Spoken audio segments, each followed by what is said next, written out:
Hi, everybody. For those of you who don't know me, my name is Brenda Lee-Heilmann, and my husband Christopher Heilmann and myself have been very happy to participate in the feasts over the years and to provide different foods for people. So I'm going to talk today about the first bread that I ever made for one of the Hail and Horn celebrations. It was for Frey, and it's a honey spelt bread. And the first time we ever made it, I was walking down the path and literally was dragged into the kitchen area because they needed somebody who knew how to make bread, and that was me. So I chose this bread for today because it is the first bread that I made, as I said, and also it was the first time really for me that I became sort of a part of the Hail and Horn community, and I'll always treasure that memory because I made really great friends that day, and we laughed, and it was so hot and things were rising so quickly and we were just scurrying around, but it was wonderful. And I think the memory that most sticks with me, that I think I feel every year, is the memory of watching people eat the bread. And I think I'm like a lot of people in that I show my love through food. So it's been my pleasure to be able to make the bread every year, and I look forward to doing it for many years to come. So enjoy, and here comes the recipe. Okay, so the first thing that we are going to do is get our yeast mixture going. That will give us that nice bubbling yeast that we all love the taste of in our breads. So here are 3 teaspoons of yeast already pre-measured. I'm going to add 2 tablespoons of honey. A little tip, if you want your honey to flow out of the bowl easily, grease it a little bit with a bit of butter or some kind of oil, and it will flow a lot easier into your yeast mixture. Come on. There we go. And then we're going to add half a cup, this has been pre-measured obviously, of warm water. Give that a little stir. You want the yeast to be completely dissolved, and it will start to mature because of the honey. Some people use sugar, but obviously honey is more traditional. Okay, you get that all stirred up, and then set it aside for about 10 minutes until it starts to bubble. So while the yeast mixture is rising, we will mix together our 2 flours and salt. So here we have 2.5 cups of organic white flour. I prefer the organic, but you do you. Then we have 1.25 cups of spelt and 3 teaspoons of salt. I prefer to use the kosher salt. I feel like it gives it a bit more flavor, but you can use any type of salt that you want. And then you just mix that up and make sure it's all evenly distributed. And then in a few more minutes, we will add it to our yeast mixture. Okay, we're back. So this is what the yeast should look like when you are ready to mix it into your flour mixture. So I'm going to just take that and pour this beautiful thing. I wish you could smell it. I love the way yeast just smells so alive and reminds us all that it is its own organism. All right, here we go. Half a cup of water added as well. I'm going to try and mix this one-handed as best that I can. Start with the spoon. Now you can mix this all the way with the spoon if you want to, or if you have a mixer, you can use that as well. At some point I'm going to get in there with my hands because that is how I can feel for myself anyway, the best consistency of what's happening. So we're also going to add up to a cup of water. So you're going to add that just a little bit at a time. You don't want it too gooey, but you also don't want it dry. And if it's your first time making bread, you know, you're going to make a few mistakes and then you're going to have successes, and that's okay. It takes a while to really feel what consistency you're looking for, and it's something that I can't really tell you what you're looking for. It's something that you have to feel. So maybe at some point we'll all gather again and we can make bread together and I can actually show you what that feels like. So we're just going to keep mixing that and add a little bit more water. And then I'm going to turn this off because I do need 2 hands for this, and I'll show you what we're at when I'm done. Okay, we're back. I don't know if you can hear this, but you want that kind of wet sound to the dough. Not all breads want that, but this one definitely does. So you want a fairly wet kind of consistency, and then we just leave it in the same bowl, which is nice because you don't have to re-grease a second bowl. I'm going to cover it with a towel right here. You can also use saran wrap, but I like to use a towel. It brings back memories for me of peeking under the towel when my mom would make bread. Okay, so then we just leave that, I'd say about an hour. Check it after half an hour. You want it to have doubled in size, and then we'll go to the next step from there.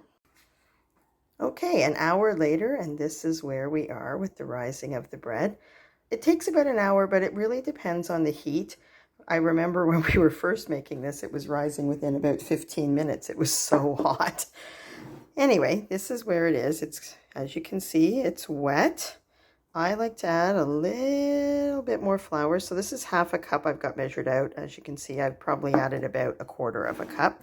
Then you just knead that in because you do want it still soft, but not too soft.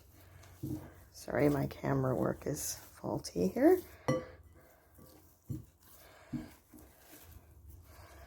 But you still want that squishy sound. Okay.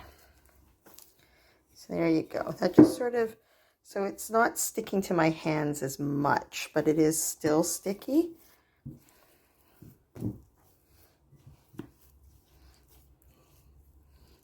And so now at this point, you can choose what you want to do. You can absolutely put it into a bread pan. You can form it into a ball. You can form it into an oblong, whatever you feel is best and whatever shape you like your bread to be. I like to make it into a ball. So that is pretty much the shape that we're going to have now. And I have a stoneware pan. You can use any kind of pan. I would suggest if you're using a baking sheet to maybe line it with a bit of parchment paper so it doesn't stick. I'm going to put a little bit of flour on the bottom of this. This is the Spelt also that I'm using at this point, just to sort of help it not stick.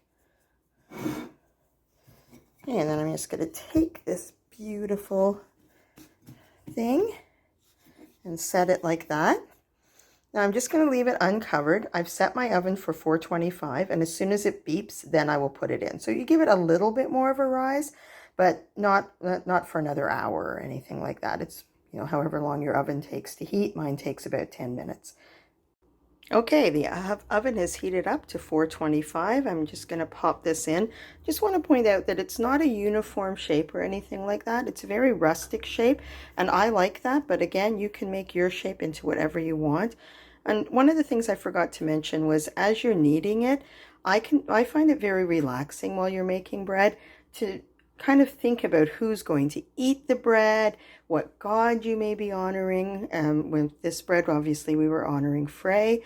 And I think it's sort of a nice, like water for chocolate moment, if you will, that you imbue some of that love and commitment into your bread. And I think that is something that people can taste. And maybe that's corny, but I think it's true. So here we go. We're going to pop this into our oven at 425. I've got it on the middle rack, as you can see.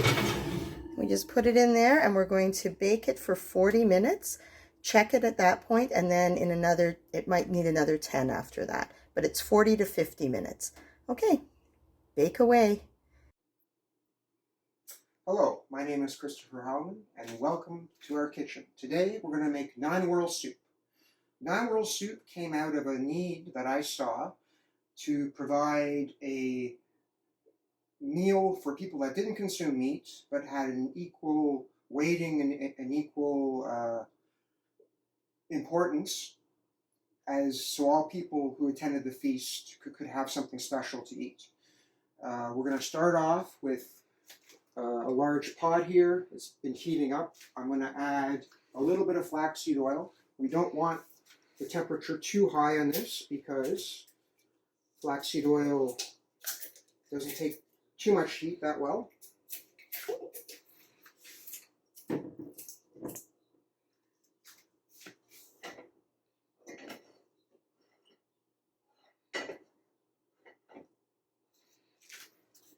And for the base, we're going to add, we have a whole leek chopped up, both the green and the green part. This is just for the stock. We're going to start part one. This is the stock making. So we're going to use the whole, one small white onion, and we have a diced turnip.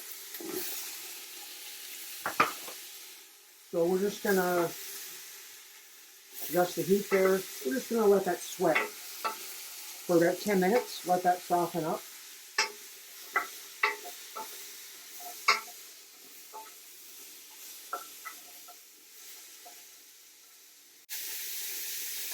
Hi, we have our leek, our onion,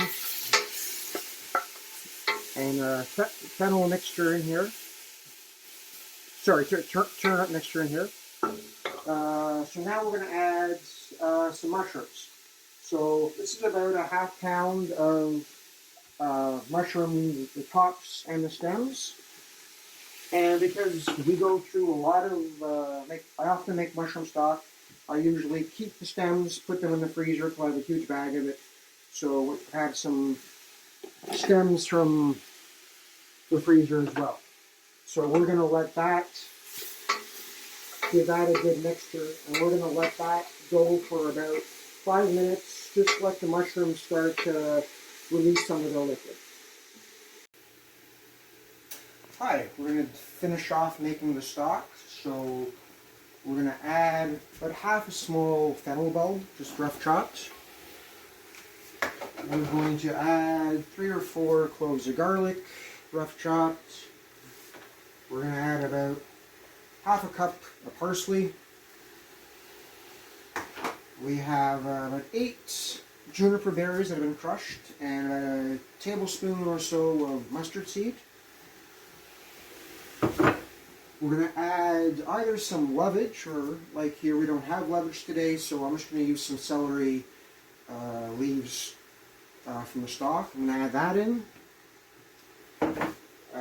A little apple cider vinegar, about a tablespoon.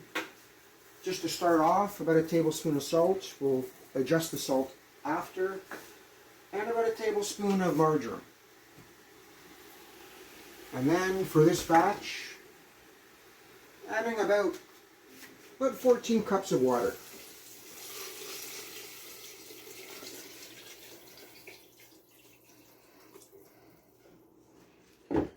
So we're going to give that a stir.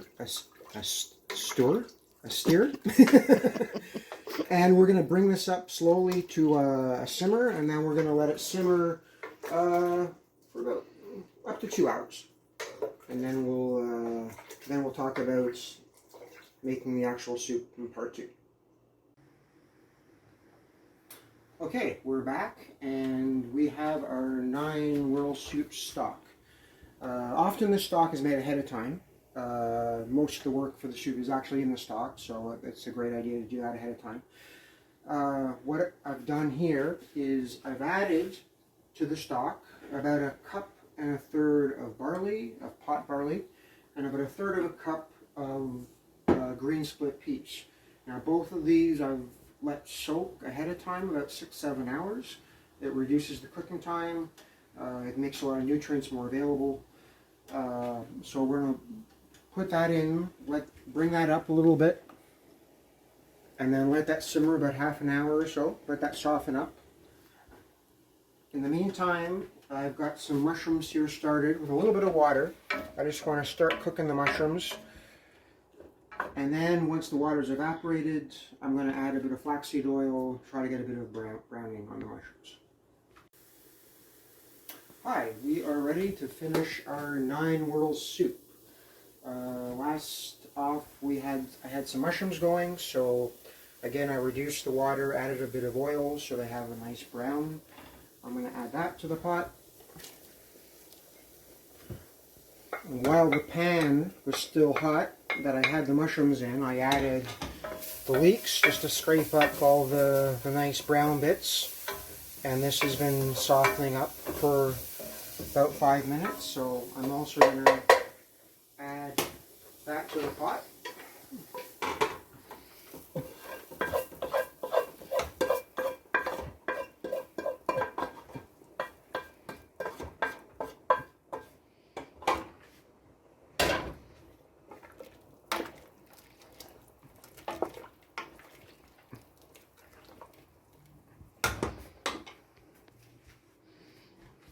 And now, our herbs. So the timing, all of these are pretty much leafy greens, except for one.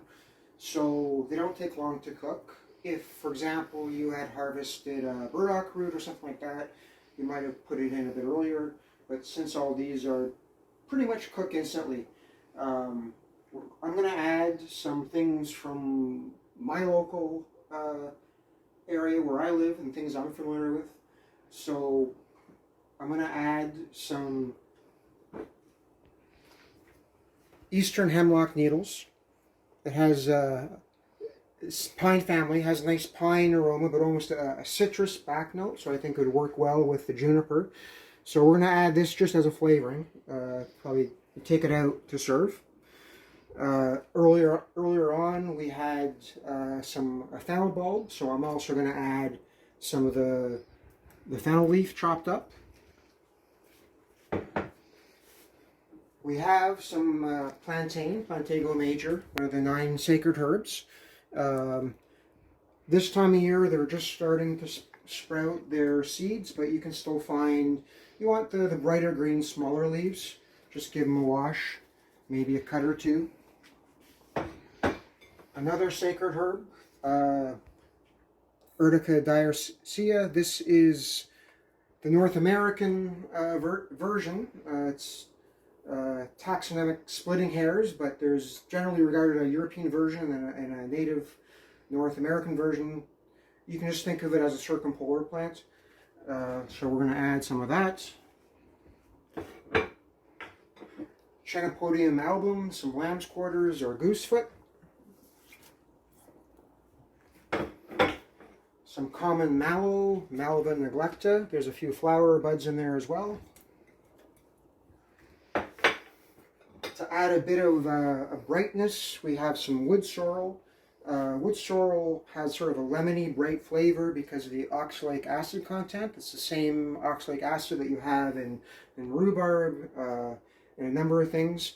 There's many warnings, but as long as you don't eat it by the plateful 7 days a week, you're fine.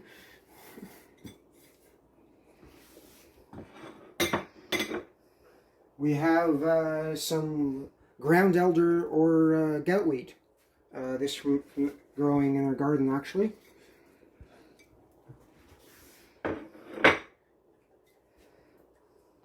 And last but not least, we're going to add a bit more dandelion, growing wild in the wild patch of our garden. So just with the heat of the stock, you can see the greens are starting to darken and condense. You can pretty much turn the heat off now. I would taste the stock, add salt if required, and that's pretty much it. Hope you enjoy it. Okay, so our timer has gone off. We're going to take that bread out. It's been exactly 40 minutes. So we'll give it a little test and see where we're at. Okay, that's a good sound, but the true test is when we flip it over. Ah, hot. Okay, so now we are listening for this sound. I don't know if you can hear it.